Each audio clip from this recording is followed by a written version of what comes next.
Hello guys, welcome to यूवे study. I hope आप सभी अच्छे होंगे। कल की क्लास नहीं हो पाई, उसके लिए सॉरी मांगता हूं। मैं आप सभी से क्षमा मांगता हूं। किसी कारण से बहुत इमरजेंसी मुझे दिल्ली जाना पड़ा था, तो मैंने परसों ही वैक्सीनेशन लगवाई थी शनिवार को। वैक्सीनेशन लगवाने के विद इन 1 या 2 घंटे के अंदर फ्रेंड आया, उसके साथ मुझे बहुत इमरजेंसी में दिल्ली जाना पड़ा। ठीक है, बहुत जरूरी काम था, तो आई होप उस चीज को आप समझोगे। बेसिक प्रिंसिपल की क्लास चल रही, थर्मोडायनेमिक्स सेकंड क्लास है आज अपनी। तो मैंने सब कुछ लिख के रखा हुआ है, आप देख पा रहे होगे। एज इट इज मैं इसको पीडीएफ पीपीटी को पीडीएफ में चेंज करके मैं आपको प्रोवाइड कर दूंगा ये सब कुछ। मुझे बताना जरूर, आप लोगों ने वैक्सीनेशन लगवाई या नहीं लगवाई। नहीं लगवाई तो मैं रिक्वेस्ट है आप सभी से, आप प्लीज जाके पहले वैक्सीनेशन जरूर लगवाएं, जब भी आपको जहां कहीं भी मौका मिले। कोई साइड इफेक्ट नहीं है, कोई प्रॉब्लम नहीं है, आपको वैक्सीनेशन लगवा लेनी चाहिए। अब मैं बात करता हूं quasi static process. Quasi static process, देखो, हिंदी में भी इसको यही कहते हैं। मुझे हिंदी में इसका अनुवाद नहीं मिला। यदि आपको मिले, आप कमेंट बॉक्स में जरूर अपडेट कर दिया करिए। अपने देखो, अपना एक शेड्यूल है, मैं मेरा ना एक मेरा सिद्धांत है।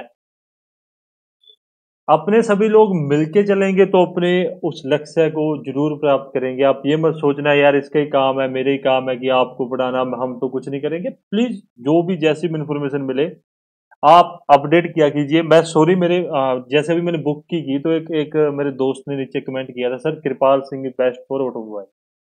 मैंने कृपाल सिंह मुझे याद नहीं था मौके पे, मुझे मुझे मेरे बैक माइंड में मुझे याद था कृपाल सिंह अच्छी बुक है। तो ऑटोमोबाइल वालों के लिए कृपाल सिंह थ्योरी के लिए द बेस्ट बुक है। थ्योरी अपनी यहाँ भी हो जाएगी, कोई प्रॉब्लम नहीं है। न्यूमेरिकल के लिए आप मुझे सजेस्ट कर सकते हो, पर मुझे जो मिली मैंने उस चीज को आपको बता दिया।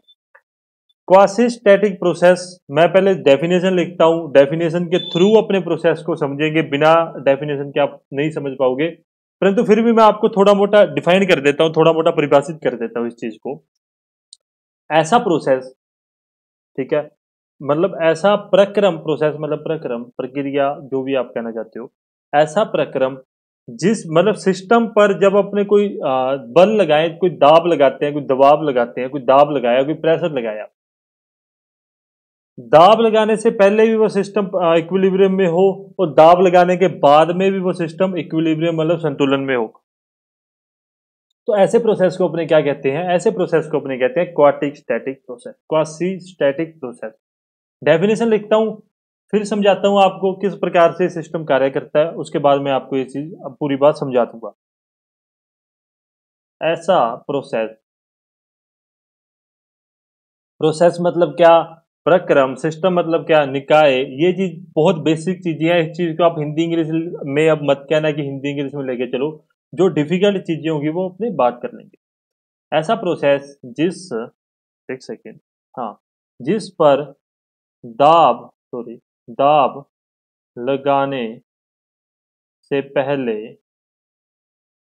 तथा दाब लगाने, आप राइटिंग के बारे में जरूर बताना कि सही लगती है गलत आपको, मतलब अच्छी है नहीं, के बाद भी वह सिस्टम इक्विलिब्रियम, संतुलन मतलब संतुलन में रहे। ठीक है, ऐसा प्रोसेस जिस पर दाब लगाने से पहले और दाब लगाने के बाद भी वह सिस्टम इक्विलिब्रियम में रहे।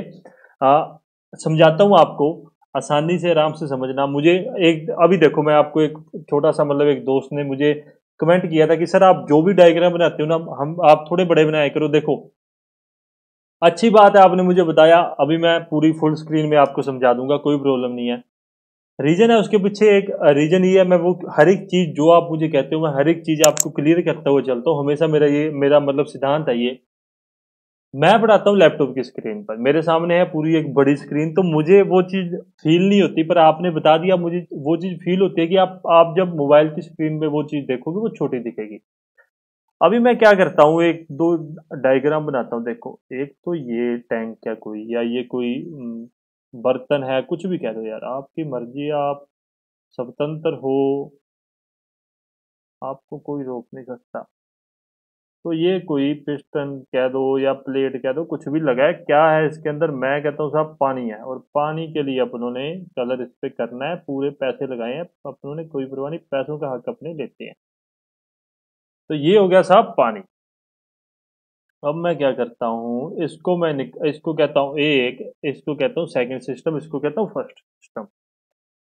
एनर्जी लेवल लो लग रहा हो, प्लीज थोड़ा सा मैनेज कर लेना, मेरा वैसे भी लो होता है, आप इस चीज से परेशान हो, पर फिर भी यार, क्योंकि मैं एक तो दिल्ली जाके हूँ, इतना थका हुआ जिसकी कोई हद नहीं है, दूसरा वो वैक्सीनेशन है, कोवैक्सीन लगवाई है मैंने, वो दिल्ली जाके आया तब मुझे फील नहीं हुआ कि तब मेरी बॉडी में कोई सिम्टम्स नहीं थे, कोई प्रॉब्लम नहीं थी। जैसे ही मैं आया, मैंने बॉडी को रिलैक्स दिया, देन हाथ में पेन था, वो भी इंजेक्शन के कारण, नहीं तो मुझे इतनी ज्यादा प्रॉब्लम नहीं आई कोई किसी प्रकार की, और पेन थोड़ा सा ज्यादा था, तो वो चीज फील हो रही थी, तो थोड़ा सा एनर्जी लेवल कम है, वैसे कम भी रहता है, परेशान हो मेरे सिर मत फोड़ देना। हाँ जी। तो अब बात करता हूं मैं पहले निकाय पहले सिस्टम के लिए, क्या ये सिस्टम इक्विलिब्रियम में है क्या? मैं एक ही प्रश्न पूछता हूँ, इक्विलिब्रियम या संतुलन में है क्या? संतुलन में है क्या? तो आप कहोगे यस। हाँ जी। अरे यार तू साइलेंट क्यों नहीं है? तो आप कहोगे हाँ, यह सिस्टम क्या है, इक्विलिब्रियम में है, इस बात को आप समझ जाओगे। इक्विलिब्रियम मतलब क्या होता है, संतुलन मतलब क्या है, उस पर किसी प्रकार का यांत्रिक मतलब प्रेशर वगैरह ना लग रहा हो, थर्मल तापीय कोई भी चेंजेस ना हो, रसायन के कोई भी चेंजेस ना हो, मतलब अभी अपने पीछे संतुलन पढ़ के हटे हैं, तीन प्रकार के इक्विलिब्रियम होते हैं। पहला मैकेनिकल इक्विलिब्रियम, यांत्रिकी संतुलन, दूसरा थर्मल इक्विलिब्रियम तापीय संतुलन, तीसरा केमिकल इक्विलिब्रियम रासायनिक संतुलन। यदि यह तीनों है तो वो पूरा सिस्टम किसमें होगा, थर्मल इक्विलिब्रियम उष्मा गतिकी संतुलन में होगा। इस बात को अपनों ने पढ़ा है, बहुत अच्छे से पढ़ा है। क्या ये सिस्टम में किसी प्रकार का प्रेशर लग रहा है? नहीं लग रहा है, ये पूरा सिस्टम एक मतलब एक पूरा सिस्टम स्थिर है, कांस्टेंट है, ताप में कोई परिवर्तन नहीं, रसायन में कोई परिवर्तन नहीं, तो ये सिस्टम को मतलब अपना संतुलन में है। अब मैंने क्या किया, मैंने इसके ऊपर पी प्रेशर लगा दिया, मतलब पी कोई बल लगा दिया, कुछ भी रख दिया, कुछ भी कह दो आप, मैंने मैंने उसके ऊपर कुछ रख दिया, बल लगा के उसको छोड़ दिया, मैंने उसके ऊपर एक बल लगा के उसको छोड़ दिया, तो ये मतलब ये जो प्लेट या ये पिस्टन था वो क्या आ गया, नीचे की तरफ आ गया। बल लगाया, ये सब कुछ तो इक्विलिब्रियम से हटा दिया, परंतु जब बल लगाने के बाद इसको छोड़ दिया, तब अपने कह सकते हैं ये सिस्टम इक्विलिब्रियम में है या नहीं है, संतुलन में है या नहीं है? तो बिल्कुल ये संतुलन में है। सर आपने कह दिया है, नहीं समझाता हूं। सबसे पहले यांत्रिक संतुलन मैकेनिकल इक्विलिब्रियम में है। देखो, बल लगाने के बाद मैंने उसको छोड़ दिया है, बल मैंने छोड़ा मतलब हटाया नहीं है, छोड़ दिया कि उसको एक स्थिर मैंने बल, ये मतलब आप क्या समझाऊं, ये मैंने अपने हथेली पे बल लगा दिया और इसको बल लगा के रखा हुआ मैंने, ठीक है, इसमें कोई चेंजेस नहीं कर रहा हूं, तो यह स्थिर बल है, इसमें किसी प्रकार का आप कोई बल में परिवर्तन नहीं होगा, तो मतलब थर्मल इक्विलिब्रियम अपने को प्राप्त होगा। ताप में कोई परिवर्तन नहीं होगा, तो अपने को तापीय परिवर्तन प्राप्त होगा, संतुलन प्राप्त होगा। रसायन का तो कोई सीन ही नहीं है, अब पानी अपनों ने लिया है तो पानी में नहीं होता। अब अपने चलते हैं क्वासी स्टैटिक प्रोसेस के, जो वो कह रहा था क्या डेफिनेशन पे, ऐसा प्रोसेस जिस पर दाब लगाने से पहले तथा दाब लगाने के बाद वह सिस्टम इक्विलिब्रियम संतुलन में रहे। दाब लगाने से पहले, ये पहले और ये बाद में, क्या ये सिस्टम इक्विलिब्रियम में है? बिल्कुल है, तो इसी को कहते हैं क्वासी स्टैटिक प्रोसेस। ध्यान से आराम से पढ़ना, इससे पहले अपने आपको पता होगा, पहले ही क्लासेज आपने देखी कि प्रोसेस से अपना चल रहा था, ठीक है, फ्लो और नॉन फ्लो प्रोसेस अपने ने किया था, मैंने उसको आपको पहले बताया नहीं। पहले भी क्या है, इक्विलिब्रियम में दाब लगा दिया, तब भी क्या है, ये थर्मल इक्विलिब्रियम में, और सॉरी थर्मोडायनेमिक्स इक्विलिब्रियम में है, या उष्मा गतिकी इक्विलिब्रियम में है। देन अपने सेकंड बात करते हैं, रिवर्सिबल रिवर्सिबल प्रोसेस। हिंदी में आप इस चीज को लिख दो, एक सेकंड, उत्कर्मणीय, उत्कर्मणीय व प्रतिवर्तनीय, प्रतिवर्तनीय प्रक्रम, ठीक है, उत्कर्मणीय व परिवर्तनीय प्रक्रम। मैं सबसे पहले डेफिनेशन लिखूंगा इस चीज की, फिर आप इस प्रोसेस को आप समझ पाओगे। पहली बात, मुझे पता है सबको आता है, आप सभी इंटेलिजेंट हो, आप सभी को इस प्रोसेस के बारे में पता है।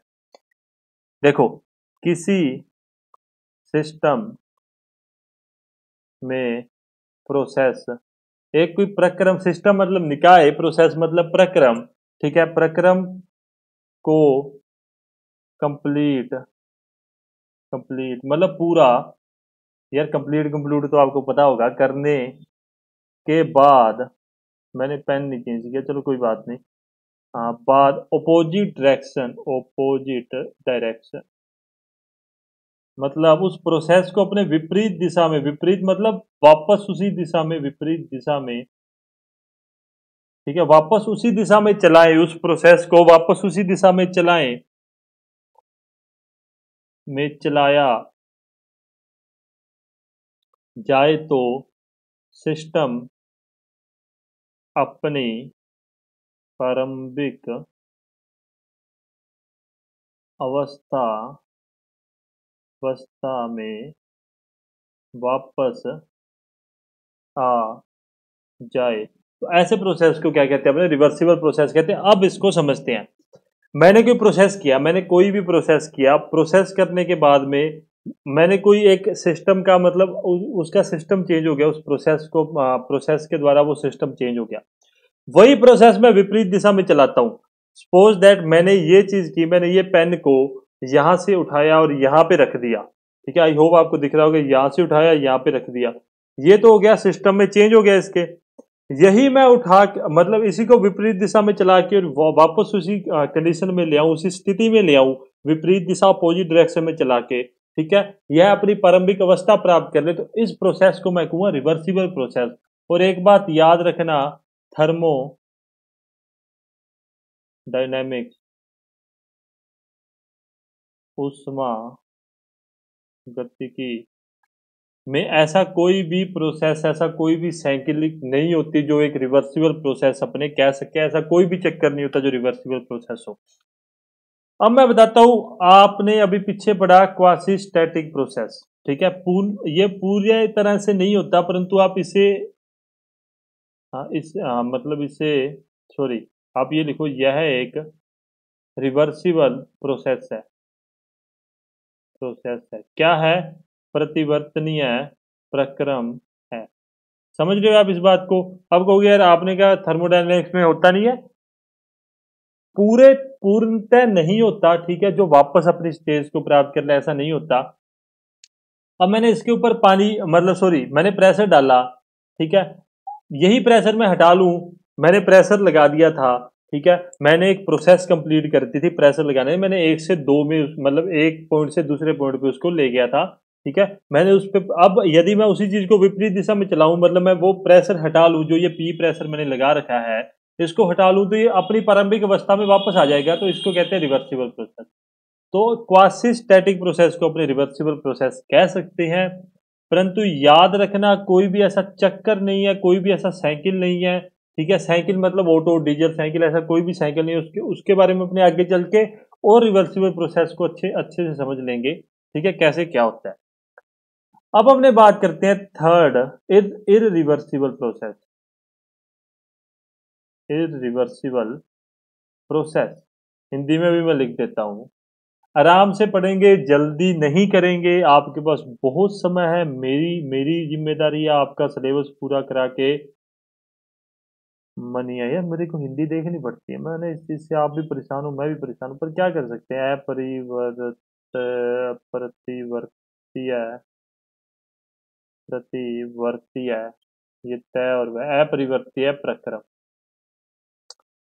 ठीक है, आसान भाषा में लिख लो, कुछ समझाने की जरूरत नहीं है। हाँ, उसमें आप ना एक एक एक एग्जांपल बताता हूँ आपको, स्प्रिंग याद रखना यार, एक और आपको मैं मतलब अच्छे से समझाऊं तो, स्प्रिंग क्या है, कौन सा स्प्रिंग, कंप्रेशन टाइप, संपीड़न स्प्रिंग, नहीं पढ़ा किसी ने, प्लीज जाके स्प्रिंग वाली क्लासेस देख के आइए, 3 प्रकार के स्प्रिंग आपको पढ़ाए थे मैंने।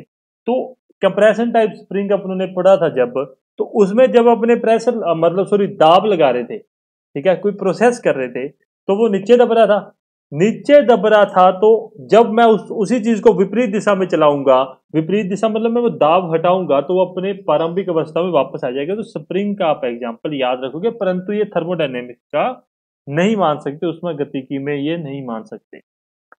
इरिवर्सिबल प्रोसेस क्या है? अभी रिवर्सिबल पढ़ा आपने, ठीक है। इरिवर्सिबल जो अपनी प्रारंभिक अवस्था में वापस ना आ सके। होप सो समझ गए हो यार। बड़ा डेफिनेशन मैं हमेशा लिखने से मना करता हूं। इतना ही लिखो, छोटा लिखो, पर फाड़ दो उस चीज को, ठीक है। जो अपनी प्रारंभिक अवस्था में वापस ना आ सके, क्या जो पीछे बातें की हैं वो मतलब वो चला जाता है, वो प्रारंभिक अवस्था में आ जाता है। रिवर्सिबल प्रोसेस, इरिवर्सिबल प्रोसेस नहीं आता है, इतनी बात याद रखो। अभी समझाऊं बाद में, चलो मैं एक आपको देता हूं, मतलब ऑटो साइकिल है, ठीक है। ऑटो साइकिल अभी आपको रिवर्सिबल इनरिवर्सिबल दोनों समझाते हो। सभी जितनी भी साइकिल्स है ना, जितने भी चक्कर है, ठीक है, आ, साइकिल है, जितनी भी चक्कर है, उस वो सब जितनी भी cycle, auto cycle, diesel cycle, Carnot cycle, joule cycle, जितनी भी साइकिल्स हैं, वो सब की सब इरिवर्सिबल होती है। आप उसको विपरीत दिशा में चलाओगे तो आप वो सब कुछ प्राप्त नहीं कर सकते। मैं अभी आपको बताता हूँ। ऑटो साइकिल यूज किस लिए होती है, अपने किस लिए यूज करते हैं? पेट्रोल इंजन के लिए। याद रखना, पेट्रोल इंजन के लिए अपने यूज करते हैं। उसी के बिहाफ पे मैं समझाता हूँ ऑटो साइकिल क्या कहती है। ये पी और वी डायग्राम है। यहाँ से चलो ये चीज बनाई, ये बनाई। मेरी डायग्राम थोड़ा सा खराब है, मैं इसको रेज करो यार, इतना मेरी बेइज्जती हो रही है। अरे रुक जाओ रुक जाओ, मैं आगे ही समझाता हूँ। फिर वही एक दोस्त ने मुझे कहा था, सर आपका डायग्राम बड़ा बनाओ। ये लो भाई, ये लो, ये लो, ये लो, और ये लो। समझ जाना यार, डायग्राम डूग्राम ऐसे बनते हैं। तो मैं क्या करता हूँ, ये लो और ये लो, और आजा। हाँ, ये मैं 0, 1, 2, 3 और 4, ये है पी और वी, मतलब ये ऑटो साइकिल है। अच्छे से नहीं समझाऊंगा, अच्छे से अपने आगे चल के समझेंगे ऑटो साइकिल, जब अपने पूरी एक प्रॉपर बात करेंगे इसके ऊपर, ठीक है। एक आपको रिवर्सिबल इनरिवर्सिबल प्रोसेस अच्छे से समझाने के लिए ये मैं समझा रहा हूँ। देखो, 0 से क्या करता है ये, कांस्टेंट प्रेशर पे सक्शन होगा, चूसन सक्शन होगा, ठीक है। प्रेशर क्या रहेगा? कांस्टेंट रहेगा। प्रेशर क्या रहेगा? स्थिर रहेगा। दाब क्या रहेगा? स्थिर रहेगा। अभी क्या मैं इसी चीज को वापस कर सकता हूं? क्या नहीं कर सकता। क्यों? नॉर्मल सी बात है। और आगे चलते हैं। चूसन मेरे ख्याल से सही होता है यार, कैसे कैसे नाम है ये। ठीक है। देन दूसरी बात देखो, 1 से 2 प्रोसेस क्या होगा? 1 से 2 प्रोसेस होगा एडियाबैटिक, एडियाबैटिक कंप्रेशन, कंप्रेशन। हाँ यार, क्या होता है एडियाबैटिक में? एक सेकंड देखता हूँ। रुदोसम, रुदोसम संपीड़न। क्या मैं इस चीज को वापस चला के, मतलब देखो देखो देखो देखो, अभी मैं आपको बताता हूँ, ठीक है। क्या मैं पूरा प्रोसेस ही समझाता हूँ यार। अब मैं आपको कंफ्यूज नहीं करना चाहता। मेरा ये मतलब ये मोटिव है कि मैं आपको कंफ्यूज ना करूँ। अब मैं क्या करता हूँ, हीट सप्लाई करता हूँ। हीट सप्लाई होगी, क्यों होगी? क्योंकि अपने क्या यूज करते हैं इसमें, स्पार्क प्लग यूज करते हैं। मत मत दिमाग लगाना, एक बार मैं बता रहा हूँ। फोर्थ नंबर पे अपने क्या करते हैं, देखो, 0 से 1, 1 से 2, 2 से 3, 3 से 4 की बात करूं तो एक्सपेंशन होता है। विस्फोट अपने कहते हैं, विस्फोट। सप्लाई मतलब हीट सप्लाई, उष्मा प्रदान करनी, उष्मा प्रदान करनी, ये आप देख लेना। और 4 से क्या होता है, हीट रिजेक्शन, बाहर निकलना। अब मुझे बताओ, मैंने सक्शन किया एक इंजन में, मैंने चूसन किया किसका, एयर और फ्यूल के मिक्सचर का, उसको कंप्रेस किया ही, उसको मैंने स्पार्क या हीट दी, उसमें विस्फोट हो गया, एनर्जी जनरेट होगी, और उसमें से क्या हुआ, धुआं बाहर निकल गया। पूरा का पूरा एक साइकिल पूरा कर दिया, अपने प्रोसेस पूरा कर दिया। क्या मैं यह चीज विपरीत दिशा में चला के वापस से पेट्रोल और एयर का मिक्सर प्राप्त कर सकता हूं? क्या आप कहोगे नहीं कर सकते। तो इसीलिए मैं कहता हूं, हर एक प्रोसेस, जो हर एक साइकिल है, वो क्या है, वो इरिवर्सिबल है, रिवर्सिबल नहीं है। आप उसको विपरीत दिशा में चलाकर वो चीज वापस नहीं प्राप्त कर सकते जो आपके पास थी। आई होप अब आप समझ गए होंगे। ठीक है, मैंने पूरा प्रोसेस आपके सामने रख दिया, मुझे लगता है लेंथी भी कर दिया मैंने इस टॉपिक को, पर आपको समझाना जरूरी था। अब मैं बात करता हूं साइक्लिक प्रोसेस साइक्लिक प्रोसेस। हाँ, इस चीज वो पीछे वाले डायग्राम से आपका ये भी क्लियर हो जाएगा। चक्रीय प्रक्रम, इसके बारे में अपने डिस्कस करते हैं। पीछे वाला जो डायग्राम आपको करवाया था उससे आप इस चीज को भी समझ जाओगे। देखो लिखो, जब कोई निकाय, मैं पहले डेफिनेशन लिखता हूं, जितने भी आपकी साइकिल इतनी तेज जाते हैं ना बाइक लेके, पूरी डेफिनेशन लिखता हूं, डेफिनेशन से समझेंगे अपने। पहले समझने का कोई मतलब नहीं है, आपको कंफ्यूज नहीं करूंगा, जो चीज पहले समझाने वाली है वो समझा दूंगा। जब कोई निकाय विभिन्न विभिन्न प्रोसेस या प्रक्रम या अवस्था से होकर अपनी प्रारंभिक अवस्था में वापस आ जाए तो इसे साइक्लिक प्रोसेस कहते हैं। वो किसी पिटी बातें हैं।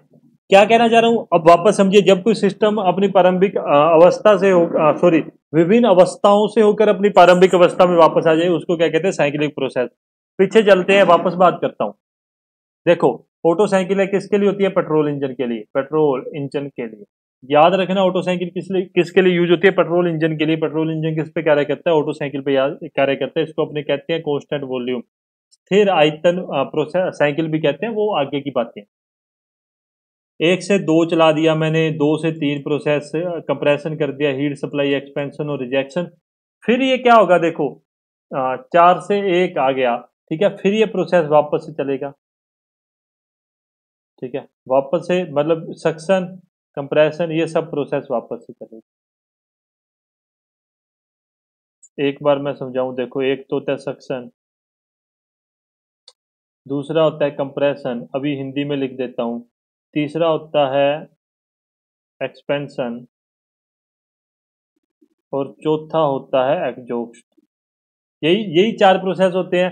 यही 4 प्रोसेस इसमें लिखे हैं। सक्शन मतलब चूसन, कंप्रेशन मतलब संपीड़न, विस्फोट, और इसको बाहर निकलना, जो भी आप कहते हो हिंदी में देख लेना। यही 4 प्रोसेस हैं। जब अलग अलग अवस्थाओं से होते हुए वो अपनी प्रारंभिक अवस्था में, मतलब वो जीरो पे आ जाएगा, सक्शन का प्रोसेस दोबारा से वो चालू कर लेगा। ठीक है, इसी को अपने क्या कहते हैं, साइक्लिक प्रोसेस कहते हैं। होप्स आप समझ गए होगे, आपको कंफ्यूजन नहीं होगी। मैं फिर समझा देता हूं, मुझे पता आप थोड़ा सा नहीं समझे होगे। सक्शन कहाँ हो रहा है, 0 से 1 प्रोसेस में हो रहा है। 0 से 1 प्रोसेस में क्या हो रहा है, सक्शन हो रहा है। फिर क्या है, कंप्रेशन कर दिया, हीट दे दी, एक्सपेंशन हो गया, हीट रिजेक्शन होने के बाद में वो 0 पे जाएगा, 1 पे नहीं रहेगा, याद रखना। 0 से 1 फिर वो सक्शन करेगा, ये प्रोसेस बार बार चलता रहता है। ठीक है, वो प्रारंभिक अवस्था में वापस आता है। इसको क्या कहते हैं, साइक्लिक प्रोसेस। इसीलिए अपने उस चीज को क्या कहते हैं, auto cycle, auto cycle, auto चक्कर। ठीक है, diesel cycle, diesel cycle, diesel चक्कर। ठीक है, ये सब अपने इसीलिए साइकिल कहते हैं उन सबको, क्योंकि वो अपनी प्रारंभिक अवस्था में वापस आ जाते हैं। इतनी बात आपको समझ आ गई होगी। अब आगे आगे फटाफट अपने 3 4 5 बातें देखते हैं। 3 4 5 बातें। एक प्रोसेस होता है आइसोथर्मल, आइसोथर्मल प्रोसेस, हिंदी में कहते हैं समतापीय प्रक्रम। ठीक है, एक इसी की डेफिनेशन लिख रहा हूं, बाकी आप लिख लेना। ऐसा प्रोसेस, ऐसा प्रक्रम, ठीक है, जिसके जिसके दौरान ताप स्थिर रहता है। क्या बात कर रहा हूं मैं, ऐसा प्रोसेस जिसके दौरान तापमान या ताप, जो भी आप कहना चाहो, स्थिर या कांस्टेंट रहता है, उसको क्या कहते हैं, समतापीय प्रोसेस कहते हैं। छठा अपने बात करते हैं आइसो बारिक प्रोसेस, बारिक प्रोसेस। देखो अभी आपको मैं बता देता हूं, थर्मल से आप समझ गए होगे। थर्मल मतलब क्या, ताप की बात कर रहा है, तापीय मतलब तो आप समझ ही गए होगे। बार मतलब क्या, बार किस लिए यूज होती है अभी जस्ट आपको आगे चल के बताता हूँ बार वगैरह क्या होता है। फिर भी बार किस लिए, प्रेशर के लिए यूज होती है, ठीक है। हिंदी में अपने कहते हैं इसको समदाबी प्रक्रम कहते हैं, समदाबी प्रक्रम कहते हैं। तो इसमें क्या होता है, इसमें आप याद रखोगे दाब क्या रहता है, स्थिर रहता है। क्या रहता है, दाब स्थिर, प्रेशर क्या रहता है, कांस्टेंट रहता है। इस चीज को आप याद रखोगे, लैंग्वेज में जो मर्जी लिखो, मेरी तरफ से फ्री हो। आगे से आगे बात करता हूं, आइसोचेरिक प्रोसेस, सम आयतनिक प्रक्रम, सम आयतनिक प्रक्रम। हाँ, आयतनिक से आप समझ जाओगे क्या, इसमें क्या है, वॉल्यूम को अपने क्या कर रहे हैं, कांस्टेंट रख रहे हैं। आयतन को अपने क्या कर रहे हैं, आयतन यहाँ पे क्या रहेगा, स्थिर रहेगा। होप सो आसानी से पूरा ऐसा प्रोसेस जिसके दौरान आयतन को स्थिर रखा जाता है उसको अपने क्या कहते हैं, आइसो कैरिक प्रोसेस या सम आयतनिक प्रक्रम कहते हैं। आसानी से समझते जाओ। अब बात करता हूं एडियाबैटिक, सॉरी सॉरी सॉरी क्या लिख रहा हूं मैं, हाँ, ADIABATIC, आइडियाबैटिक क्या है, प्रोसेस है। हिंदी में कहते हैं रुदोसम प्रक्रम, रुदोसम प्रक्रम। देखो आसान भाषा में समझाऊं, ऐसा प्रोसेस जिसके दौरान सिस्टम से मतलब सिस्टम से कोई भी एनर्जी, मतलब कोई भी एनर्जी नहीं कह सकते, हाँ कोई भी तापीय एनर्जी बाहर व अंदर नहीं आ सकती, उसको अपने क्या कहते हैं, एडियाबैटिक प्रोसेस कहते हैं। किसी भी प्रकार का मतलब उष्मा का आदान प्रदान नहीं होता। तापीय एनर्जी आप उष्मा, हीट हीट कह सकते हो, आप हीट से आसानी से समझ जाओगे, हीट का आदान प्रदान नहीं होता, ठीक है। ऐसा प्रोसेस जिसका हीट या उष्मा का प्रदान, प्रदान ऐसी होता है ना, प्रदान नहीं होता। होप सो कम लिखो पर समझ जाओ, किसी भी प्रकार का मतलब सिस्टम में किसी प्रकार के उष्मा का आदान प्रदान नहीं होता, ना उष्मा बाहर जाती है ना उष्मा अंदर आती है, कुछ भी नहीं होता उसके अंदर, ठीक है। इससे आगे एक प्रोसेस हो रहा है free expansion, free expansion Hindi में क्या कहते हैं मैं बताता हूं आपको, मुक्त प्रसार, ओए, मुक्त प्रसार।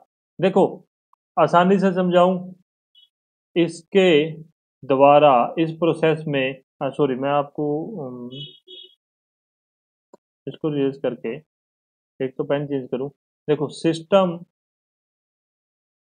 के द्वारा या सिस्टम के ऊपर किसी भी प्रकार, किसी भी प्रकार का कार्य नहीं किया जाता, ठीक है, या नहीं किया जाता या नहीं होता, जो भी आप कह सकते हो, ठीक है। क्या है, कोई भी सिस्टम मतलब ऐसा प्रोसेस जिसमें सिस्टम के ऊपर या सिस्टम के द्वारा किसी भी प्रकार का कोई कार्य न किया जाए। फ्री, फ्री मतलब क्या, मुक्त है वो। मुक्त का मतलब फ्री मतलब कि उसके ऊपर ना वो बंदा कोई कार्य करता है, ठीक है। एक जनरल लैंग्वेज में समझिए, किसी बंदा फ्री कब होता है, ना वो कोई काम करता है ना वो काम करवाता है, ठीक है। दोनों बातें अपने समझ लेंगे। देन एक छोटे मोटे पॉइंट है, अगर मैं हिंदी में लिखना फिर से भूल के गालियां मत निकालना, आप देख लेना। पॉइंट फंक्शन, बिंदु फलक, आई थिंक सो बिंदु फलक ही होगा, आप फिर भी देख लेना। फंक्शन को फलक कहते हैं, क्या कहते हैं समझाऊंगा, लिखवाऊंगा नहीं, समझना जरूरी है। दो चीजें होती है, एक पॉइंट फंक्शन, एक पाथ फंक्शन, एक पाथ फंक्शन, ठीक है। हाँ, पाथ को अपने क्या कह सकते हैं, जो भी आप ये थोड़ा सा प्लीज इस चीज के लिए मैं सॉरी मांगता हूँ, मैंने पाथ फंक्शन और पॉइंट फंक्शन नहीं हिंदी में लिखे, मुझे बुक खोलनी पड़ेगी, काफी लंबा टाइम है। वैसे भी आज थोड़ा मेरे को ये है कि आपको आज ये पूरा करवाना है बेसिक प्रिंसिपल, क्योंकि कल भी अपना टाइम वेस्ट हो गया था, कल अपनी क्लास नहीं हुई थी। समझना इस चीज को, एक कोई ग्राफ है, ठीक है, ऐसा फंक्शन जिसको ग्राफ अब यार ग्राफ को हिंदी में क्या कहते हैं, प्लीज गालियां मत निकाल, ग्राफ को ग्राफ ही कहते हैं, हाँ ग्राफ को ग्राफ ही कहते हैं। ऐसा फंक्शन जिसको ग्राफ में पॉइंट के द्वारा दर्शाया जा सके, ठीक है, पॉइंट के द्वारा दर्शाया जा सके। अब कहोगे यार ये क्या बात कर दी आपने, पॉइंट फंक्शन क्या होता है, हमें तो समझ ही नहीं आया। समझाता हूँ दादा, समझाता हूँ, रुको। पी और वी, पी और वी अपनों ने क्या कर दिया इसमें, एक ग्राफ बना दिया, मतलब एक ग्राफ, एक लाइन खींच दी पी और वी। यहां पे मैंने एक पॉइंट ले लिया, ठीक है, इस पॉइंट पे अपने बता सकते हैं कि प्रेशर कितना है और वॉल्यूम कितना है, बता सकते हैं नहीं बता सकते, आप कहोगे बिल्कुल बता सकते हो। तो ये क्या हो गया, ये अपना क्या है ये अपना पॉइंट फंक्शन है। पॉइंट फंक्शन अब आपको समझ आया, जैसे टी और एस, टेम्परेचर एंथैल्पी अपने डायग्राम देते हैं, आगे अपने इस चीजों के बारे में बात करेंगे जब साइकिल पढ़ेंगे। मैंने यहां पे एक पॉइंट बना दिया कहीं भी पूरे ग्राफ में, तो मैं समझ जाऊंगा कि उस पॉइंट के ऊपर पर्टिकुलरली टेम्परेचर कितना है और एंथैल्पी कितनी है। अगर मैं पहले की बात करूं तो इस पे प्रेशर कितना है इस पॉइंट पे, और वॉल्यूम कितना है, मैं समझ सकता हूं। ये सब क्या है, ये सब होते हैं पॉइंट फंक्शन, जहां आप एक पॉइंट के द्वारा ग्राफ के अंदर समझ जाओ। एक पर्टिकुलर पॉइंट है, जैसे मैंने यहाँ पे इस चीज को यहाँ पे ले आया, हाँ मैंने आपको पीछे भी समझाया था ना, शायद काफी पीछे चला गया। अगर मेरे को इस पॉइंट पे मुझे अगर पता लगवाना हो ना कि प्रेशर और वॉल्यूम कितना है, तो मैं पता कर सकता हूँ, ठीक है, इस पॉइंट पे मैं प्रेशर और वॉल्यूम पता कर सकता हूँ, इसको कहते हैं पॉइंट फंक्शन। इतनी बात आप समझ गए होगे। अब मैं बताऊं आपको पाथ फंक्शन क्या होता है, उस चीज के बारे में अपने डिस्कस करें, जिसको ग्राफ में पॉइंट के द्वारा ना दर्शा के, ग्राफ में क्या करते हैं अपने, एक रेखा के द्वारा या लाइन के द्वारा दर्शाया। लिखने के लिए इतनी बातें ही हैं, यही लिखोगे तो इनफ होगा, ठीक है। इसको पॉइंट से ना दर्शा के एक रेखा, एक लाइन के द्वारा दर्शाया जाता है। देखो अभी अपने पीछे भी बात करके हटे हैं, आप इस चीज को और आसानी से, जैसे अपने बात करें कार्य, कार्य क्या होता है भाई, बल इंटू विस्थापन, बल इंटू विस्थापन। मैं यहाँ पे फोर्स लेता हूं और डी में लेता हूं डिस्प्लेसमेंट। जैसे जैसे मैं बल बढ़ाऊंगा, ऑब्वियस सी बात है, ठीक है, कार्य भी अपना बढ़ता जाएगा। तो कोई भी ऐसा फंक्शन जिसको अपने पॉइंट से, मैं यहाँ पे ये नहीं बता सकता इस पॉइंट पे कितना कार्य हुआ है, मैं इस चीज को बारे में नहीं बता सकता। मैं उसको एक कार्य क्या है, एक पाथ फंक्शन है, ठीक है, हीट क्या है, एक पाथ फंक्शन है। अभी पीछे अपने वापस से चलें, तो ये जितने भी पॉइंट अपने ने किया, कंप्रेशन क्या है, अपने बात करें कंप्रेशन क्या है, कि वो पॉइंटों से मिलके एक पाथ को पूरा करता है। अब आप कहोगे कि सर अभी आपने यहां मुझे कह दिया पॉइंट फंक्शन है, पर इस पॉइंट में मुझे पता होगा बल कितना है, विस्थापन कितना है, मैं कार्य निकाल सकता हूं ना। आप निकाल सकते हो, पर मैं अगर आपको कार्य दे दूं तो आप कार्य कैसे निकालोगे, जीरो से यहां तक आप कार्य निकालोगे ना। तो ये क्या है, ये क्या है, यह है पाथ फंक्शन। पॉइंटों से मिलके बनता है पाथ फंक्शन। आप पहले इस पॉइंट पे पहुंचे, इस पॉइंट पे ये पॉइंट, ये पॉइंट, ये पॉइंट और ये पॉइंट, ठीक है। इस पॉइंट को मतलब जब आपने मिलाया तब अपने पास क्या, एक पूरा पाथ जनरेट हो गया, ठीक है। उसी को अपने क्या कहते हैं, पाथ, मतलब पाथ फंक्शन कहते हैं। कार्य क्या है, पाथ फंक्शन है। हीट क्या है, पाथ फंक्शन है। होप्स आप कंफ्यूज नहीं होगे। एग्जाम पॉइंट ऑफ व्यू से इंपॉर्टेंट नहीं है, एग्जामिनर नहीं पूछेगा, पर समझाने के पॉइंट ऑफ व्यू से आपके लिए इंपॉर्टेंट है। अब यार एक दो बातें मैं आपको बता देता हूं। एक टेम्परेचर के बारे में आप याद रखना, तापमान, तापमान ही कहते हैं ना, तापमान ही कहते हैं शायद, हाँ तापमान ही कहते होंगे। एक होता है एसटीपी, मैंने फिर हिंदी में नहीं लिखा, ठीक है। एक दूसरा होता है एनटीपी। ये क्या है, स्टैंडर्ड टेम्परेचर एंड प्रेशर। हाँ साधारण नहीं, इसको तो अपने कहते हैं, देखो ये क्या है, नॉर्मल टेम्परेचर एंड प्रेशर, साधारण ताप व दाब। इसको आप देख लेना क्या कहते हैं, ठीक है। मैं थोड़ा सा स्किप हो जाता हूँ यार, मैं ना मतलब हिंदी इंग्लिश में थोड़ी सी मुझे प्रॉब्लम आती है, पर फिर भी आप एसटीपी और एनटीपी से समझ जाओगे। याद रखना एसटीपी पे प्रेशर कितना होता है, तो यहाँ पे 15 डिग्री सेल्सियस तथा 1.01325 बार का प्रेशर होता है। अरे ये क्या लिख दिया, ये एटमॉस्फेरिक प्रेशर होता है। आप सभी ने आज तक क्या पढ़ा है, आप सभी ने पढ़ा है 1 बार, ठीक है। एग्जामिनर ने अगर आपको कंफ्यूज करना है ना, तो वो आपको ये कह देगा कि what is the value of atmospheric pressure in bar, bar के अंदर, बाहर वो वाला नहीं है इंजीनियर, इंजीनियर वाला बार नहीं है, ये प्रेशर वाला बार है। एग्जामिनर अगर आपको कंफ्यूज करेगा, तो वैसे तो एटमॉस्फेरिक प्रेशर, वायुमंडलीय दाब क्या होता है, वो 1 बार होता है, ठीक है। परंतु वास्तव जो उसकी मतलब काउंटिंग है, वो क्या है वास्तव में, जो मतलब उसका वैल्यू है वो क्या है, 1.01325 बार होती है। याद रखना, आप कभी ये कह दो मुझे 1 बार पढ़ाया था, ये क्या पूछ लिया वहां जाके, हो सकता है यार कोई पता नहीं है, ये इतना इजी प्रश्न है, परंतु अपने लिए हार्ड ना बन के सामने है, तो याद रखोगे। इसको याद रखो, 0 डिग्री सेल्सियस तथा 1.01325 बार। मैंने हमेशा 1 बार कभी याद ही नहीं रखा, मैं हमेशा इसको क्या याद रखता हूँ, 1.01325 बार याद रखता हूँ, सांस और चढ़ी इसको बोलते बोलते। होप सो इतना समझ आ गया होगा। एटमॉस्फेरिक प्रेशर आपको मैंने बता दिया, उतना आप ध्यान रख लेना, एटमॉस्फेरिक प्रेशर के बारे में आपको बता दिया। एक बात और याद रखना, एक बार में क्या होता है, 10⁵ पास्कल होते हैं, ये भी याद रखना। कई बार एग्जामिनर पूछ लेता है, वैसे यूनिट एंड डायमेंशन आपके नहीं है, तो आप इस चीज को ज्यादा मतलब इन डेप्थ मत पूछना। इतनी बात होगी अपनी नॉर्मल चीजों की। अब अपने घुसते हैं कुछ डेप्थ में, जो थर्मोडायनेमिक्स जिसके लिए फेमस है, एनर्जी। लो जी, ये हो गया अपना कार्यक्रम चालू।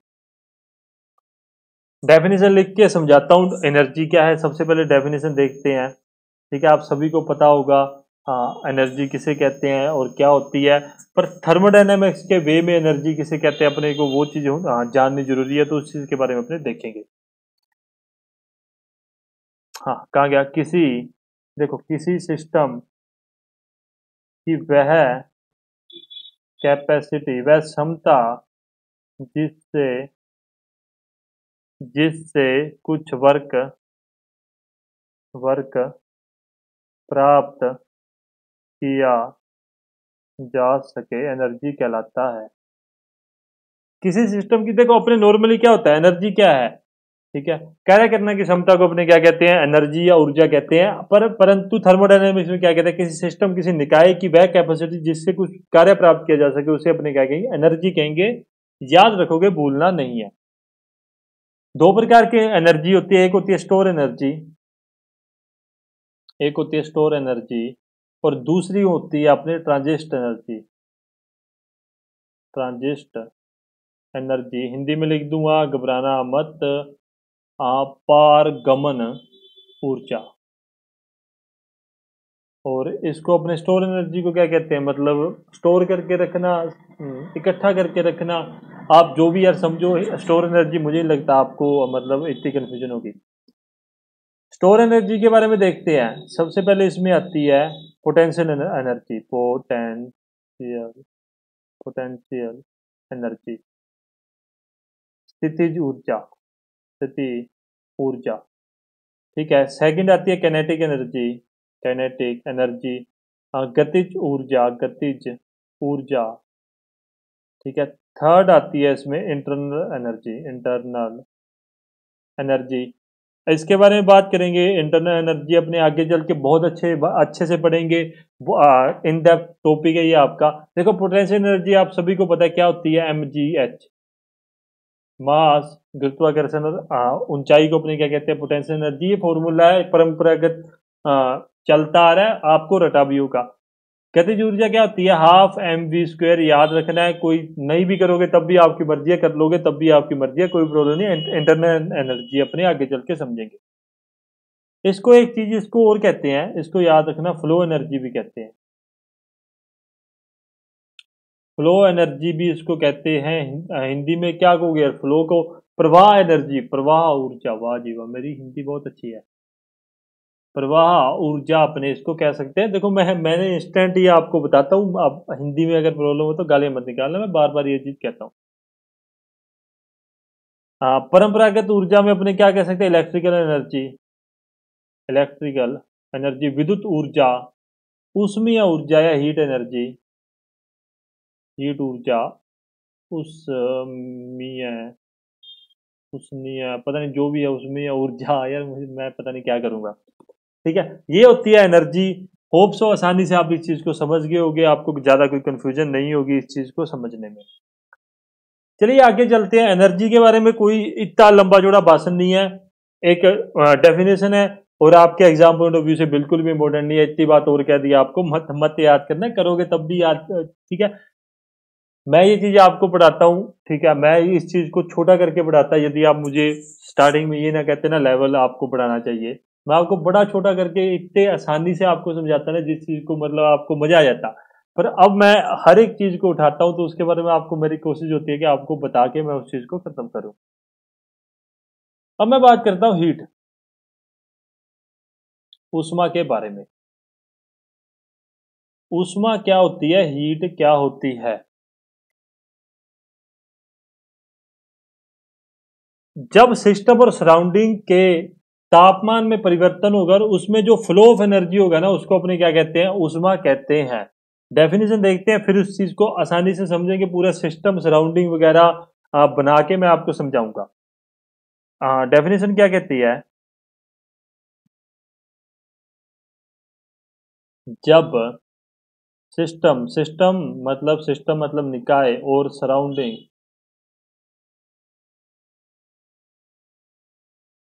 सराउंडिंग के टेम्परेचर, क्या तापमान में डिफरेंस, डिफरेंस को मतलब अपने क्या कह सकते हैं यार, मतलब अब यार आप डिफरेंस को मतलब परिवर्तन, परिवर्तन नहीं आप मैं हिंदी में यार इस चीज को प्रोनाउंसिएशन नहीं कर पा रहा कि मतलब सपोज करो कि यहाँ का टेम्परेचर 22 डिग्री सेल्सियस है और यहाँ का टेम्परेचर 40 डिग्री सेल्सियस है। ठीक है, मैं आपको हिंदी वालों के लिए मैं समझा रहा हूँ इस चीज को, सॉरी, मुझे डिफरेंस को मैं आपको प्रोनाउंसिएशन नहीं कर पा रहा, मेरे माइंड में है। तो क्या है ये 18 डिग्री सेल्सियस का, इसमें क्या है, डिफरेंस है। ठीक है, यह क्या है, डिफरेंस है। इसको आप देख लेना यार, आप हिंदी में अब इस चीज को अपने क्या कह सकते हो, उस चीज को आप थोड़ा सा देख लेना। सॉरी, डिफरेंस आप वैसे समझ गए हो यार, इतने आप सभी इंटेलिजेंट हो। डिफरेंस होगा तो जिस जिस एनर्जी मतलब ऊर्जा, ऊर्जा का प्रवाह, प्रवाह या फ्लो होगा, उसे अपने क्या कहेंगे, उसे ऊष्मा कहते हैं। इतनी बात आपको समझ आ गई होगी, इस बात में आपको कोई प्रॉब्लम नहीं होगी। एक सेकंड में पानी पी लूं, आज ना गर्मी बहुत ज्यादा है।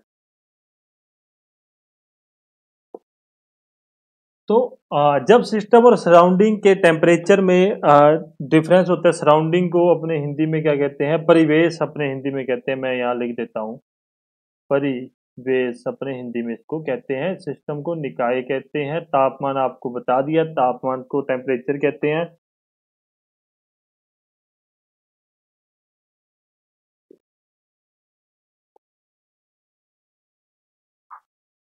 हाँ, चलिए अब मैं आपको समझाता हूँ दो तीन बातें, फिर अपने आगे चल के उस चीज को लिख भी लेंगे। अब मैं क्या करता हूँ, मैंने यहाँ पे मैंने एक सिस्टम बना, अरे यार ज्यादा बड़ा बना दिया, मैं क्या करूँ। हाँ, यहाँ पे मैंने क्या किया, यहाँ पे ये मैंने कोई सिस्टम बना दिया, सिस्टम या निकाय बना दिया जी, बना दिया। और ये जी मैंने बना दिया उस सिस्टम की सराउंडिंग।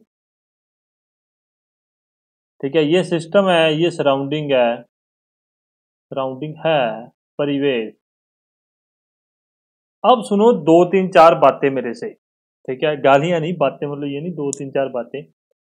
मैंने मैंने कह दिया कि 20 डिग्री सेल्सियस परिवेश का तापमान है। आराम से बात समझ लेना, लिखने वाली बात आपको लिखवा दूंगा। ठीक है, अगर आप ये डायग्राम बना के लिखना चाहते हो तब भी लिख लेना, कोई प्रॉब्लम नहीं है। हाँ जी, मैंने कह दिया कि 20 डिग्री सेल्सियस क्या है, परिवेश और सराउंडिंग का तापमान है। और मैं क्या लिख देता हूं, 100 डिग्री सेल्सियस क्या हो गया जी, 100 डिग्री सेल्सियस हो गया अपना सिस्टम का तापमान। इतनी बात आप समझ गए हो? हाँ जी, हम समझ गए हैं। हम्म, पहले डेफिनेशन समझा देता हूँ, वो डेफिनेशन जो लिखी है। देखो, मैंने क्या कहा था, जब सिस्टम और सराउंडिंग के तापमान में डिफरेंस होगा तो जिस एनर्जी का प्रवाह होगा उसको ऊष्मा कहते हैं। तो इन दोनों में डिफरेंस है, तो जो एनर्जी का फ्लो होगा, ठीक है, मतलब सिस्टम का जो तापमान सराउंडिंग के इक्वल होने की कोशिश करेगा तो उसको क्या कहेंगे, ऊष्मा कहेंगे। एक बात याद रखना, जब सिस्टम और सराउंडिंग का तापमान बराबर हो जाएगा, मान लो कि दोनों का तापमान 40-40 डिग्री हो जाता है, उस समय पर फ्लो फीड बंद हो जाएगा, मतलब ऊष्मा का प्रवाह जो होगा वो बंद हो जाएगा। इस चीज को आप याद रखोगे। अब एक टर्म है पोटेंशियल, एक दो चीजें मैं बताता हूं, पोटेंशियल और एक होता है फ्लक्स, ठीक है। पोटेंशियल क्या होता है, इन इन मतलब मैं आपको डेफिनेशन में आगे आगे जाके अगले पेज में आपको डेफिनेशन लिखा दूंगा, पर याद रखना पोटेंशियल क्या होता है, सिस्टम और सराउंडिंग के डिफरेंस को अपने क्या कहते हैं, पोटेंशियल कहते हैं। किसके, तापमान के डिफरेंस को अपने क्या कहते हैं, पोटेंशियल कहते हैं। तो सिस्टम का तापमान कितना है अपने पास, तो सिस्टम का तापमान है अपने पास 100 डिग्री सेल्सियस और सराउंडिंग का है 20 डिग्री सेल्सियस। इन दोनों का डिफरेंस कितना होगा, 80 डिग्री सेल्सियस। तो इस चीज को अपने क्या कहेंगे, पोटेंशियल कहते हैं। याद रखना, आगे डेफिनेशन लिखवा दूंगा, घबराना मत। अब मैं बात क्या करता हूं, फ्लक्स क्या होता है, फ्लक्स फ्लक्स है ना, हिंदी में भी शायद फ्लक्स ही कहते हैं। अब क्या हो गया भाई, मैंने आपको बता दिया कि ऊर्जा का प्रवाह होगा, हीट का फ्लो होगा, मतलब उष्मा का फ्लो होगा उसके अंदर, किसके अंदर, सराउंडिंग के अंदर, सिस्टम से सराउंडिंग के अंदर। फ्लो होता होता होता होता एक मौका ऐसा आ गया कि सिस्टम और सराउंडिंग का जो तापमान है वो इक्वल हो चुका है। यहाँ पे जो तापमान रह जाता है वो 22 डिग्री सेल्सियस रह जाता है। कितना रह जाता है साहब, 22 डिग्री सेल्सियस रह जाता है। होप सो आपको बात समझ आ रही होगी, ध्यान से समझना ये, मतलब ये कंसेप्ट आपको ज्यादातर समझ नहीं आता, तो इसलिए आप आराम से समझना। 22 डिग्री सेल्सियस वो मतलब जो सिस्टम है उसमें हीट फ्लो होने के बाद में, हीट का प्रवाह होने के बाद में 22 डिग्री सेल्सियस रह जाता है। फ्लक्स किसे कहते हैं अपने, जितना हीट का ट्रांसफर होता है ना उसको अपने फ्लक्स कहते हैं। क्या कहते हैं, आप लैंग्वेज में लिखना चाहो तो मैं अभी अभी लिखवा भी दूंगा। जितना हीट का ट्रांसफर होता है उसको अपने क्या कहते हैं, फ्लक्स कहते हैं, ठीक है। पहले कितना था, 100 डिग्री सेल्सियस, अब कितना रह गया, 22 डिग्री सेल्सियस। हीट का ट्रांसफर कितना होगा जी, 78 डिग्री सेल्सियस। 100 में से 22 घटाएंगे तो कितना, 78 डिग्री सेल्सियस। तो इसे अपने फ्लक्स कहते हैं, इसे अपने पोटेंशियल कहते हैं। इतनी बात याद रखना, अभी आपको लैंग्वेज में लिखवा दूंगा, कोई प्रॉब्लम नहीं है, फिर समझा देता हूं। सिस्टम और सराउंडिंग के टेम्परेचर डिफरेंस को, ठीक है, सिस्टम निकाय और सराउंडिंग परिवेश के तापमान के डिफरेंस को अपने क्या कहेंगे, पोटेंशियल कहेंगे। परंतु उसी उसी दौरान फ्लक्स किसे कहते हैं, सिस्टम के द्वारा जो हीट का ट्रांसफर हुआ है, ठीक है, 100 डिग्री था, 78 डिग्री उसने ट्रांसफर कर दिया, 22 डिग्री बच गया, तो उसको अपने क्या कहेंगे, फ्लक्स कहेंगे। किसको, 78 डिग्री को। लिख लो, इसको लिख भी लो, जितना टेम्परेचर तापमान डिफरेंस होगा उसे पोटेंशियल कहते हैं, पोटेंशियल कहते हैं। सेकंड बात है, आप याद रखना, जितना हीट, आपको एग्जांपल से समझा दिया, फिर भी आपको नहीं समझ आए तो आप प्लीज मुझे कमेंट कर देना। हीट ट्रांसफर मतलब ऊष्मा का प्रवाह होगा उसे फ्लक्स फ्लक्स कहते हैं। इतनी बात आपको समझ आ गई होगी। मैं गर्मी बहुत है यार आज, पता नहीं है, टी शर्ट मोटी है। मैंने क्या किया, मैं अभी जाके ना मैं थोड़ी सी बात करता हूँ यार, बोर हो चुके हो गया आप भी पढ़ पढ़ के, दो चार बातें सुन लिया करो मेरे से। अभी मैंने क्या किया, मैंने पीछे ग्रीन स्क्रीन लगा रखी है, कभी आपको मैं सेटअप भेज दूंगा अगर आप कहोगे मुझे। तो मैंने क्या किया, मैंने कपड़े ले आया नए। अब मेरे दिमाग में क्या था कि वो मैंने मतलब कपड़े लेने हैं, और मैं भूल गया था कि मैं पढ़ा रहा हूँ आजकल, और मेरे को पीछे मेरे ग्रीन स्क्रीन है। अब मैं ये टी शर्ट भी लेके आया हूँ, तो इसमें यहाँ आप देख रहे होगे ना, तो आपको आर पार दिख रहा होगा, आपको पता नहीं, पता लग रहा नहीं लग रहा, इसमें भी मैंने क्या किया, ग्रीन शर्ट ले ली। मैं दो टी शर्टें और लेके आया, उसमें भी क्या है, ग्रीन शेड है। अब मैं जब घर पे आके मैंने पहन लिया, जिस दिन मैं वीडियो बनाने लगा, मुझे ये था यार मेरी नई टी शर्ट है, मजा आएगा, मैं वीडियो बनाऊंगा। जब मैंने वो चीज देखी यार मुझे बहुत हंसी है। मैं 3 टी शर्टें लेके आया, तीनों में कहीं ना कहीं ग्रीन जरूर है। मैं क्या मार दी, ये गड़बड़ होगी, मतलब ये काम अपना सबसे खराब हो गया। तो चलिए कोई बात नहीं। प्रयास है क्या है मेरे को, मैं ऐसे थोड़ी है मेरा शरीर दिख रहा है, आर पार देखते रहना, मेरा मेरा चेहरा चेहरा देख लेना आप। होप सो इतनी बात आपको समझ आ गई होगी। अब आप अपने आगे बात करते हैं, आगे अपने बात करते हैं। देखो, अपने को कभी कोई कहते हैं सॉरी, टेम्परेचर, नहीं, आप हीट क्या डिफरेंस, ऊष्मा का मतलब डिफरेंस आप क्या होता है। नहीं, आपको आगे समझाऊंगा यार, रहने दो, अभी नहीं, अभी नहीं, अभी नहीं, ये चीज अभी सही नहीं है। स्पेसिफिक हीट, उसके बारे में बात करते हैं। विशिष्ट विशिष्ट ऊष्मा के बारे में अपने डिस्कस करते हैं, क्या होती है। देखो यार, इसका तो डेफिनेशन ही है, इकाई द्रव्यमान वाले पदार्थ का इकाई तापमान बढ़ाने या घटाने के लिए जितनी ऊष्मा की आवश्यकता होती है उसे अपने क्या कहते हैं, स्पेसिफिक हीट या विशिष्ट ऊष्मा कहते हैं। दोबारा से सुन लो, इकाई द्रव्यमान वाले पदार्थ का इकाई तापमान बढ़ाने या घटाने के लिए जितनी ऊष्मा की आवश्यकता होती है उसको अपने क्या कहते हैं, विशिष्ट ऊष्मा कहते हैं। एक बार लिख लो, फिर आपसे बात करता हूं मैं आगे। क्या, इकाई द्रव्यमान, इकाई मास, ठीक है, द्रव्यमान मतलब मास के, हाँ नहीं, इकाई द्रव्यमान वाले पदार्थ का इकाई तापमान, तापमान मतलब टेम्परेचर, घटाने या बढ़ाने के लिए जितनी जितनी लिखो, जितनी ऊष्मा की आवश्यकता होती है। आप बोर नहीं होते हो क्या, मुझे बताना यार, कि मतलब मैं लिखता हूँ, आप बोर नहीं होते हो क्या इस चीज से, मुझे ये चीज जरूर बताना, ठीक है। मैंने आपसे पूछा था, कोई कमेंट नहीं करता, मतलब आपको सही है, मेरी तरफ से सही है। आपको पता है मैंने एमसीक्यूज बंद कर दिए, रीजन है उसका पीछे। एमसीक्यूज मेरे से कोई पूछता ही नहीं है, मैं बताता नहीं हूँ। मेरे से पूछोगे मैं बता दूंगा, मुझे लगेगा कि यार आप लोग अच्छे से पढ़ रहे हो, तब मैं एमसीक्यूज भी चालू कर दूंगा। कोई उस वीडियोज पे ज्यादा मतलब मुझे मुझे नहीं लगता कि यार मैंने जो आपको बताया मैंने सही बताया, मैंने पूरा बताया, सही तो बताया, मतलब मैंने पूरा बताया, कुछ ना कुछ मुझसे रह गया होगा जब मैंने टोरजन या मरोड़ का आपको बताया था। उसके बाद कोई रिस्पॉन्स नहीं है, तो अपना भी कोई रिस्पॉन्स नहीं है। आप लोग जो करना चाहते हो वो करो, मेरा मेरा काम है, मैं पढ़ा के आपको साइड हो जाऊंगा।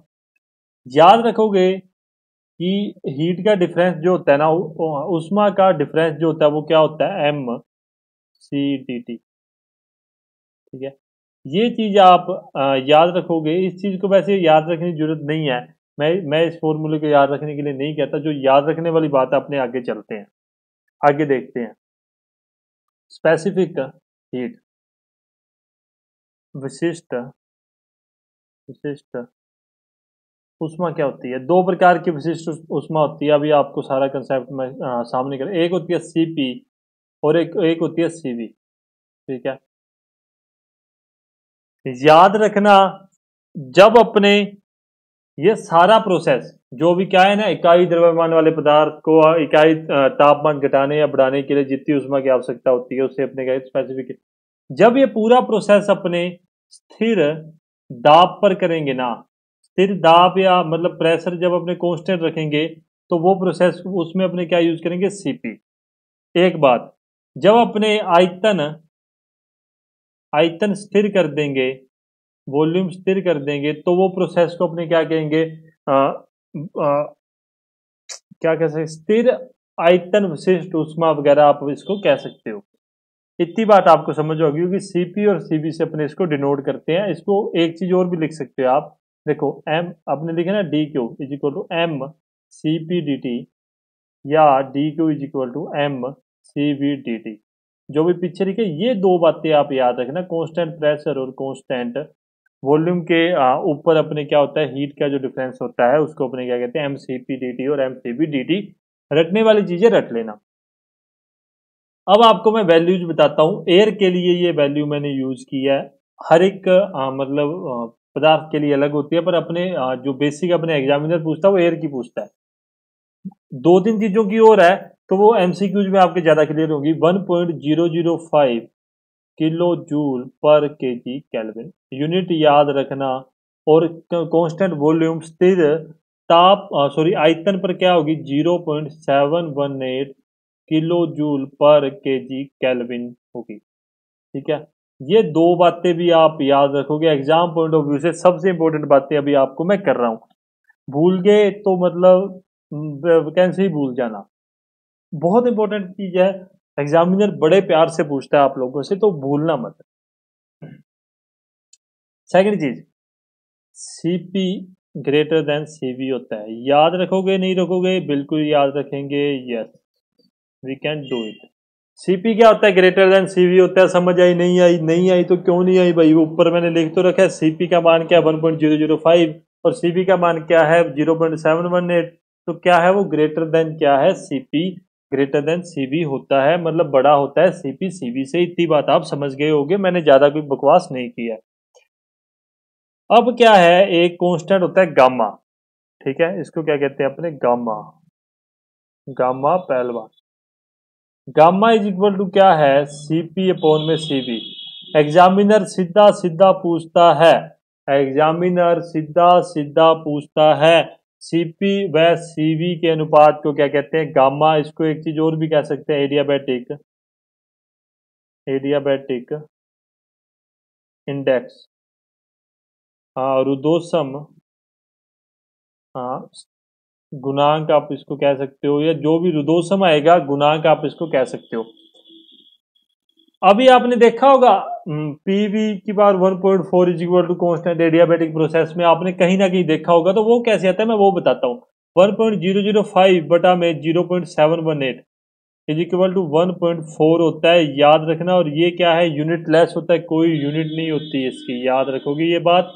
ठीक है, गामा की वैल्यू क्या होती है? 1.4। याद है? हाँ जी याद है। CP greater than CV, D Q is equal to M C P D T, D Q is equal to M C P D T, ये दोनों हो सकते हैं कांस्टेंट वॉल्यूम और कांस्टेंट प्रेशर पे। दाब और ताप स्थिर जब होते हैं अलग अलग होते हैं। गामा की वैल्यू याद रखना, मोस्ट इंपोर्टेंट चीज है आपके अभी तक के लिए टॉपिक में से। एग्जामिनर पूछ सकता है, कोई बड़ी बात नहीं है। ठीक है, बहुत से एग्जामों में पूछा जाता है। अब मैं आपको बताता हूं सीपी सीवी एंड आर में रिलेशन। सीपी सीपी सीबी और सीपी तो पता है कि कांस्टेंट वॉल्यूम और कांस्टेंट प्रेशर पे अपने क्या है, ये स्पेसिफिक हीट के बारे में अपने बता रहे हैं। आर क्या है? गैस कांस्टेंट होता है।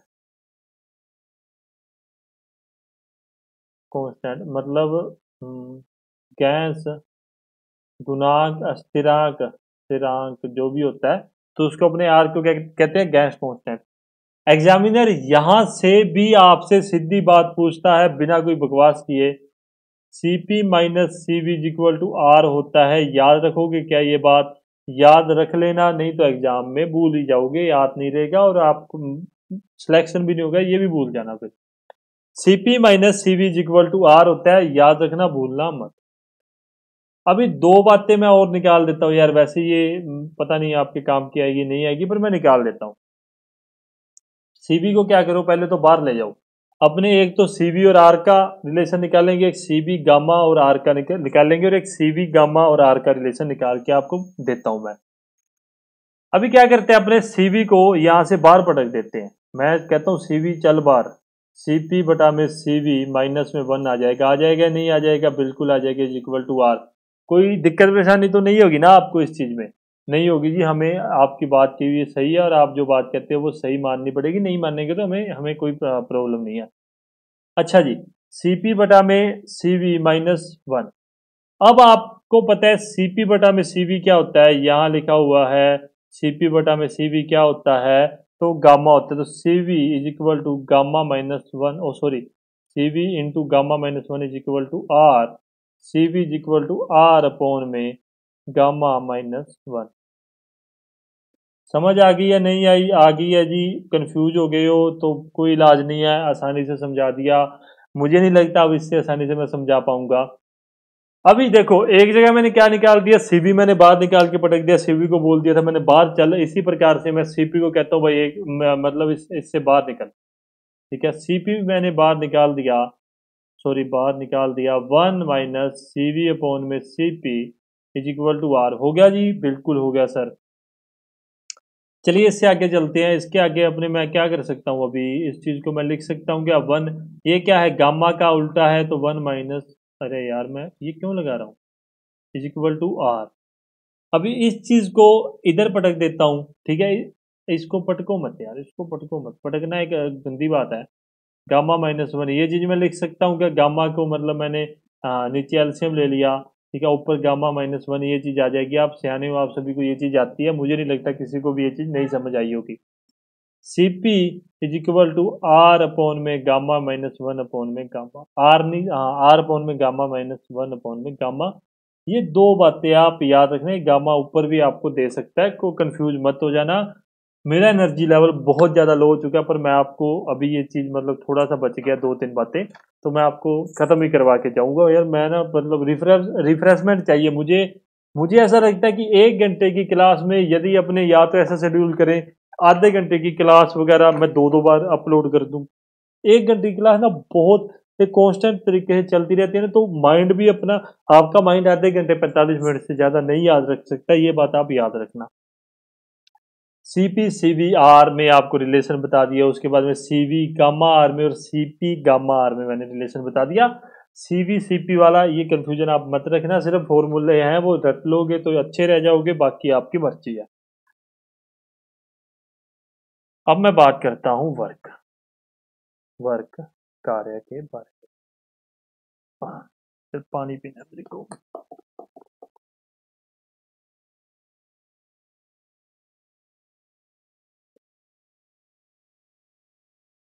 ओके, देखो डेफिनेशन ही सबसे पहले लिखते हैं अपने।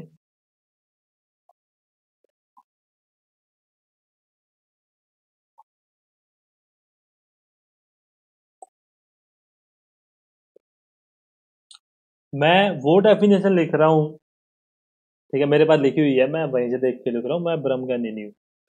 मैं वो डेफिनेशन लिख रहा हूँ जो आपने अभी तक पढ़ी है, फिर मैं बताऊंगा थर्मोडायनेमिक्स में क्या डेफिनेशन आती है कार्य के लिए।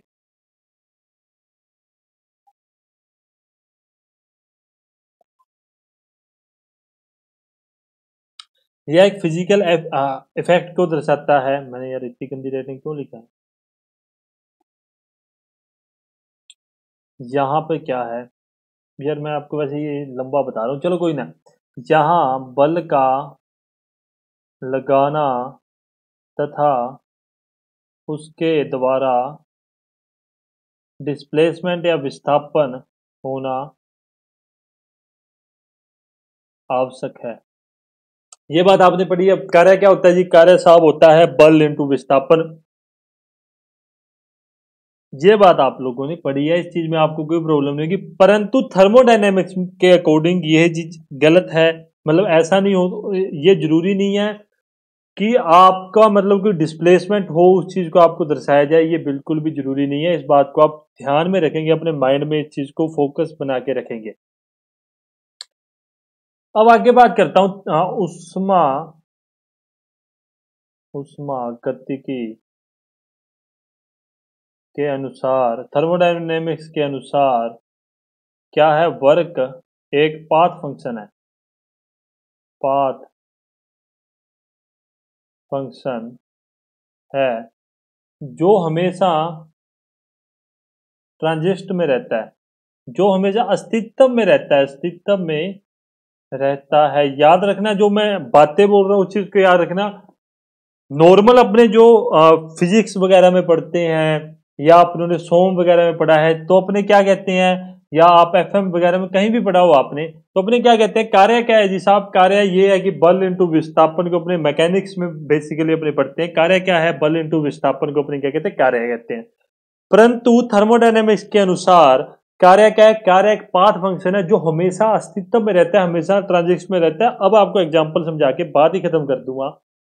बैटरी देखिए क्या आपने, बैटरी से एक मैंने क्या किया, बल्ब जोड़ दिया, प्लस माइनस करके मैंने एक बल्ब जोड़ दिया, मैंने जगा दिया एक बल्ब। तो ये जो बैटरी है ये कोई ना कोई वर्क कर रही है, तो इसीलिए क्या कहते हैं थर्मोडायनेमिक्स के अनुसार ये एक पाथ फंक्शन है और ये क्या कहता है हमेशा ट्रांजैक्शन में रहता है।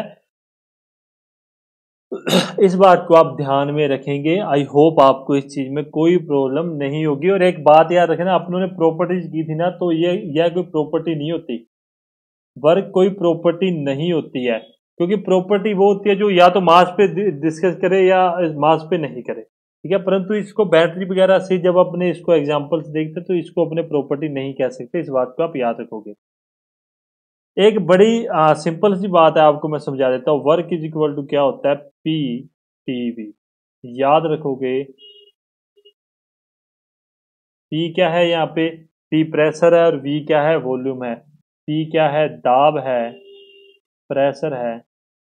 मैं सीधा फॉर्मूले पे बात करूंगा, मैं फालतू की बात नहीं करूंगा। वी क्या है, ये जहां भी डीवी होता है ना, तो वो मतलब उसको अपने क्या कहते हैं, आयतन का डिफरेंस कहते हैं, ठीक है। वॉल्यूम डिफरेंस कहते हैं, वॉल्यूम है, आयतन है, ठीक है।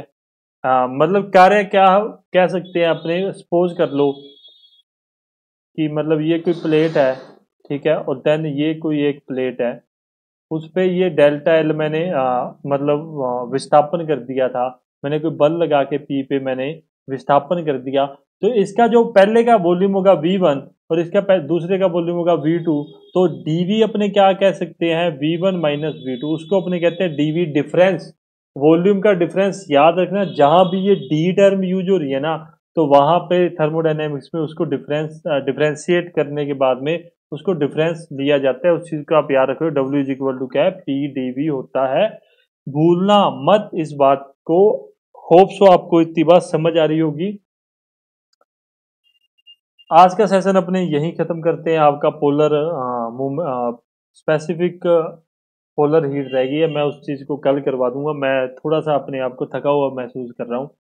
उसके बाद में कल अपने गैस फ्लो ही चालू करेंगे। उसके अंदर आपका एक टॉपिक रह गया, सिर्फ और सिर्फ 2 मिनट का है, ठीक है। वो आपको कल अपने करवा देंगे। उसमें 2-4 बातें समझाने वाली है, वो समझानी जरूरी है, नहीं तो वो मैं आज ही करवा देता अगर आपको रटाना होता।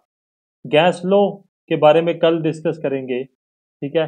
गैस गैस के जितने भी चार्ल्स, बायोल, एवोगाड्रो, और उसके बाद में जूल का नियम, आइडियल गैस कांस्टेंट क्या होता है, सब सब सब डिस्कस करेंगे। अपने रियल गैस इक्वेशन क्या, आइडियल गैस इक्वेशन क्या, सब उसके बारे में कल डिस्कस करेंगे। थर्मोडायनेमिक्स आपका थोड़ा सा लंबा और थोड़ा सा लेंथी टॉपिक है, तो सब्र रखना। काफी बच्चों को कंफ्यूजन थी यार, वो सबसे पहले कह रहे थे आप थर्मल स्टार्ट कीजिए। थर्मल अपने एक ना एक दिन तो होनी थी, वो कर चुके हैं। वही घिसी पिटी बातें हैं। प्लीज सारे सब्सक्राइब कर दो, लाइक कर दो। टेलीग्राम पे जिसने नहीं ज्वाइन किया ज्वाइन कर लेना। अगर आपकी कोई भी क्वेरीज होती है, आपको लगता है सर हमारी क्वेरीज है, आप प्लीज उसको सोल्व कीजिए, आप प्लीज कमेंट करके बताइए।